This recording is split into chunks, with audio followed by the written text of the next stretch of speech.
जय भोलेनाथ। स्वागत आप सभी शिव भक्तों का आध्यात्मिक कथाएं चैनल पर। यहाँ पर आप हर रोज सनातन धर्म से जुड़ी प्राचीन व प्रचलित कहानियाँ, मान्यताएं, पूजा विधि, शुभ मुहूर्त के बारे में सुनते आए हैं। आज हम आपको बताने वाले हैं नेपाल के पशुपतिनाथ मंदिर का इतिहास और उससे जुड़ी पौराणिक मान्यता। उम्मीद है आपको आज की जानकारी भी पसंद आएगी। अगर पसंद आए तो कमेंट्स बॉक्स में जय भोलेनाथ अवश्य लिखिएगा। भगवान भोलेनाथ आपके सभी कष्टों को दूर करे, आपकी सभी मनोकामनाएं पूर्ण करे। जिस प्रकार इस ब्रह्मांड का ना कोई अंत है ना ही कोई शुरुआत, उसी प्रकार भगवान शिव का ना कोई आरंभ है ना ही अंत। संपूर्ण ब्रह्मांड शिव के अंदर समाया हुआ है। जब कुछ नहीं था तब भी शिव थे, जब कुछ नहीं होगा तब भी शिव होंगे। आज हम उन्हीं भगवान भोलेनाथ की पशुपतिनाथ के इतिहास और मान्यता के बारे में आपको बताने का प्रयास करेंगे। विश्व में 2 पशुपतिनाथ मंदिर प्रसिद्ध हैं, एक नेपाल के काठमांडू का और दूसरा भारत के मंदसौर का। दोनों ही मंदिर में मूर्तियां समान आकृति वाली है। नेपाल का मंदिर बागमती नदी के किनारे काठमांडू में स्थित है और इसे यूनेस्को की विश्व धरोहर में भी सम्मिलित किया गया है। यह मंदिर भव्य है, यहाँ पर देश विदेश से पर्यटक आते हैं। पशुपतिनाथ का अर्थ है पशु अर्थात जीव या प्राणी, और पति का अर्थ है स्वामी और नाथ। इसका मतलब ये है कि संसार के समस्त जीवों के स्वामी या भगवान हैं पशुपतिनाथ। दूसरे अर्थों में पशुपतिनाथ का अर्थ है जीवन का मालिक। माना जाता है कि यह लिंग वेद लिखे जाने से पहले ही स्थापित हो गया था। पशुपतिनाथ काठमांडू घाटी के प्राचीन शासकों के अधिष्ठाता देवता रहे हैं।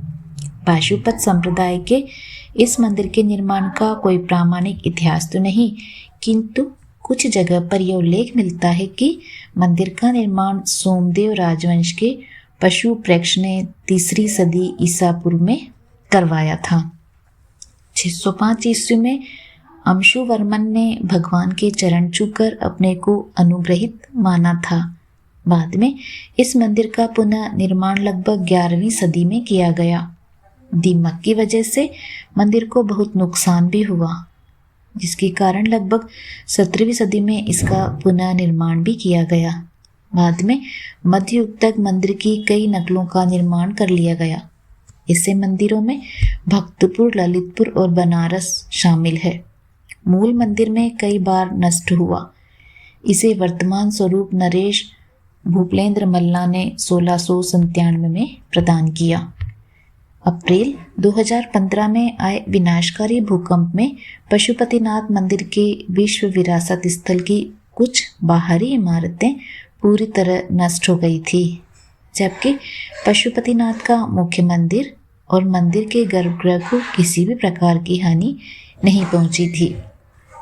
मंदिर के पुजारी पशुपतिनाथ मंदिर में भगवान की सेवा करने के लिए 1747 से ही नेपाल के राजाओं ने भारतीय ब्राह्मणों को आमंत्रित किया था। बाद में माल्ला राजवंश के एक राजा ने दक्षिण भारतीय ब्राह्मण को मंदिर का प्रधान पुरोहित नियुक्त किया। दक्षिण भारतीय भट्ट ब्राह्मण इस मंदिर के प्रधान पुजारी नियुक्त होते रहते थे।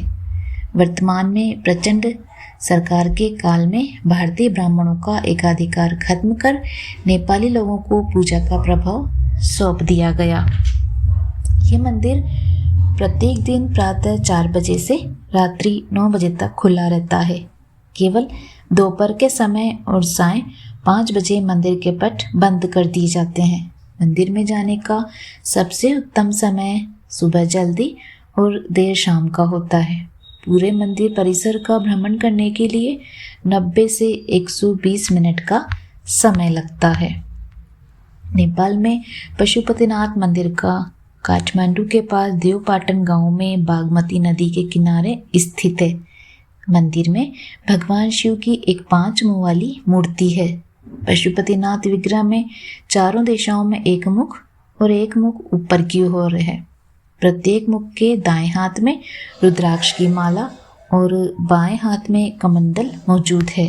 मान्यता के अनुसार पशुपतिनाथ मंदिर का ज्योतिर्लिंग पारस पत्थर के समान है। कहते हैं कि पांचों मुंह अलग अलग दिशा और गुणों का परिचय भी देते हैं। पूर्व दिशा की ओर वाले मुख को तत्पुरुष और पश्चिम की ओर वाले मुख को सद ज्योत कहते हैं। उत्तर दिशा की वाले मुख को वामदेव या अर्धनारीश्वर कहते हैं और दक्षिण दिशा वाले मुख को अघोरा कहते हैं। जो मुख ऊपर की ओर है उसे ईशान मुख कहा जाता है। इस मंदिर में भगवान शिव की मूर्ति तक पहुंचने के 4 दरवाजे बने हुए हैं। वे चारों दरवाजे चांदी के हैं। पश्चिम द्वार की ठीक सामने शिव जी के बेल नंदी की विशाल प्रतिमा है, जिसका निर्माण पीतल से किया गया। इस मंदिर में वैष्णव और शिव परंपरा के कई मंदिर और प्रतिमाएं हैं।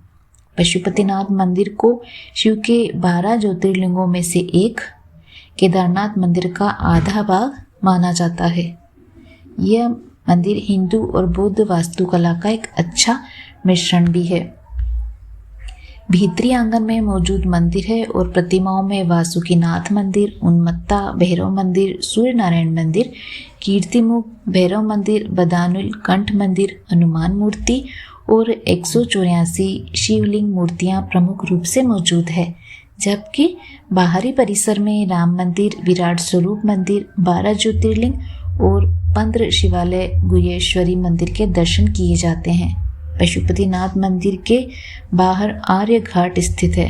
पौराणिक काल से ही केवल इसी घाट के पानी को मंदिर के भीतर ले जाने का प्रावधान है।